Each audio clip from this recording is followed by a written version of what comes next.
Salut, c'est Natacha. Bienvenue dans ma capsule 75. Qu'est-ce qui est réellement essentiel pour toi dans ta vie? Je crois qu'aujourd'hui, c'est la question qu'on devrait tous se poser pour vraiment se positionner face à ce qui va arriver après la crise du coronavirus. Aujourd'hui, on a une première crise qui est celle de la maladie côté sanitaire. Je vais l'appeler la première vague. Donc là, on est dans la première vague où on se retrouve avec un gros problème sanitaire mondial avec un virus. On est dans la première vague où on pourrait dire que les plus vulnérables vont être touchés au niveau de la santé, je l'entends. Ensuite, il va y avoir la deuxième vague. La deuxième vague, c'est le retour. Quand cette crise sanitaire va être terminée, parce qu'elle va se terminer, je ne crois pas qu'on va tous mourir du virus.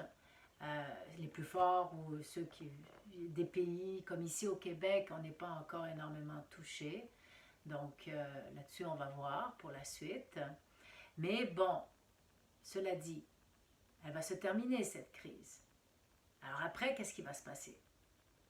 On va être dans la deuxième vague. Et là, ça va être le crash financier. Donc là, on est dans le côté financier.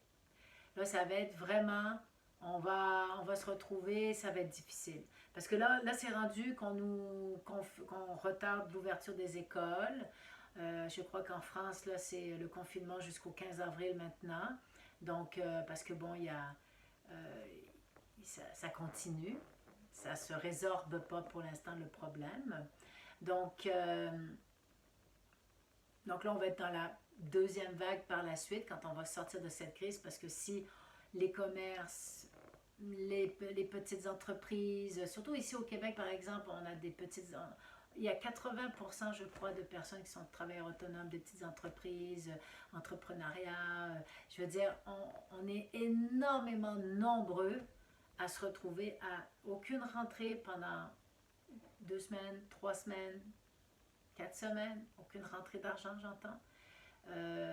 Pour n'importe quel entrepreneur de petites entreprises, c'est la faillite.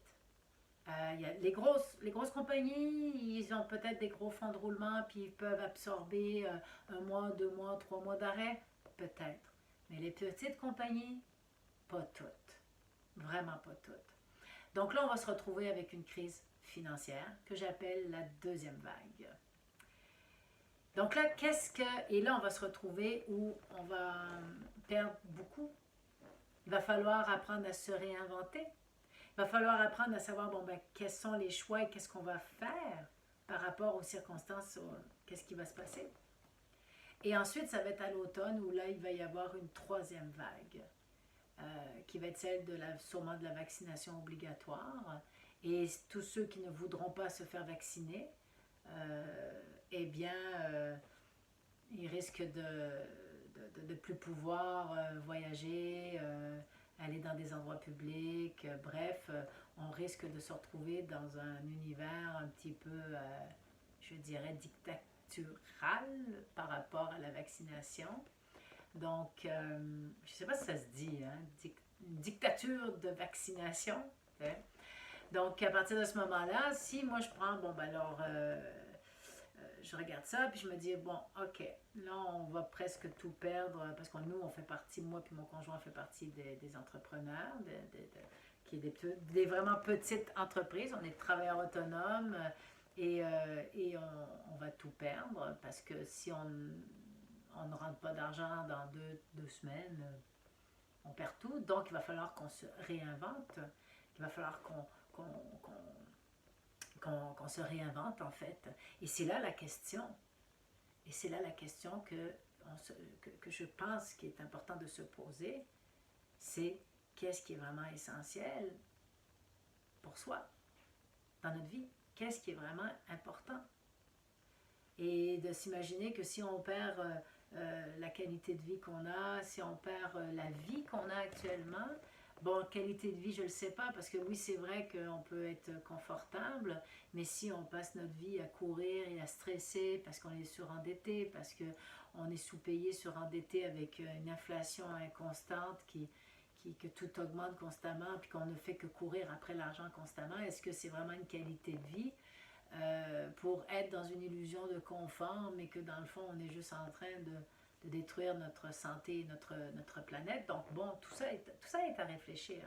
Donc, en quelque part, est-ce que ce ne serait pas une opportunité de se réinventer euh, après cette crise?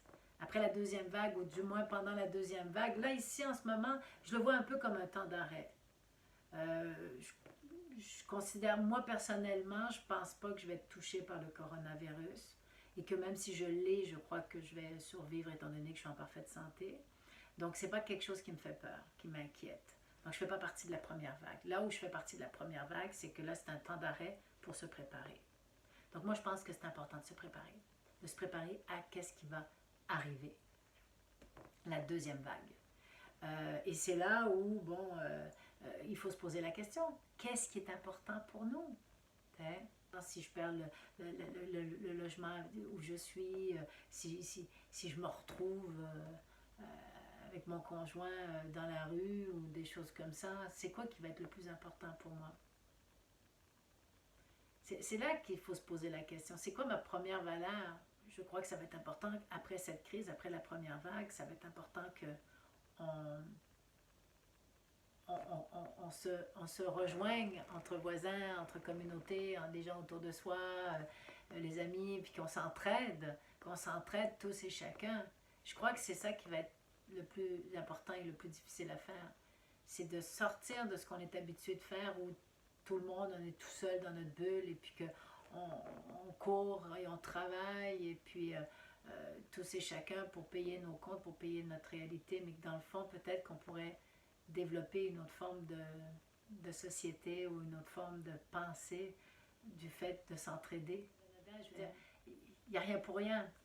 Si tout ça arrive, c'est qu'il y a des choses qui doivent se transformer. On doit réinventer notre vie. Et c'est pour ça qu'il faut se poser la question de qu'est-ce qui est vraiment essentiel pour nous, pour pouvoir la réinventer, mais de manière beaucoup plus sereine, beaucoup plus en accord avec nos valeurs, en accord avec la nature, en accord avec l'amour, en accord avec la vie. Donc la question du jour, c'est vraiment se poser la question, qu'est-ce qui est réellement essentiel? Qu'est-ce qui fait que le matin, tu te réveilles et tu as le goût d'aller travailler ou tu as le goût de te bâtir? Je pense que si oui, ok, comme nous, ça fait plusieurs années qu'on veut changer la compagnie qu'on a actuellement parce que c'est physique et mon conjoint vieillit, puis donc c'est pour ça que moi parallèlement j'ai essayé de bâtir mon entreprise via internet et parce que justement et là mais on n'osait pas arrêter la compagnie, on n'osait pas plonger pour aller dans autre chose, puis finalement qu'est-ce qui arrive? Il arrive que bon ben je vais le voir comme une opportunité et je vais le voir comme ok, bon, on voulait justement arrêter cette compagnie-là. C'est comme la vie nous donne l'opportunité, ok, ben là, tu voulais faire autre chose, c'est le temps. Mais il faut faire la chose qu'on voulait faire et de se battre pour l'avoir. C'est quoi qui te tient à cœur, qui te hante ou qui fait que si tu meurs demain, tu vas regretter parce que tu n'auras pas fait ça?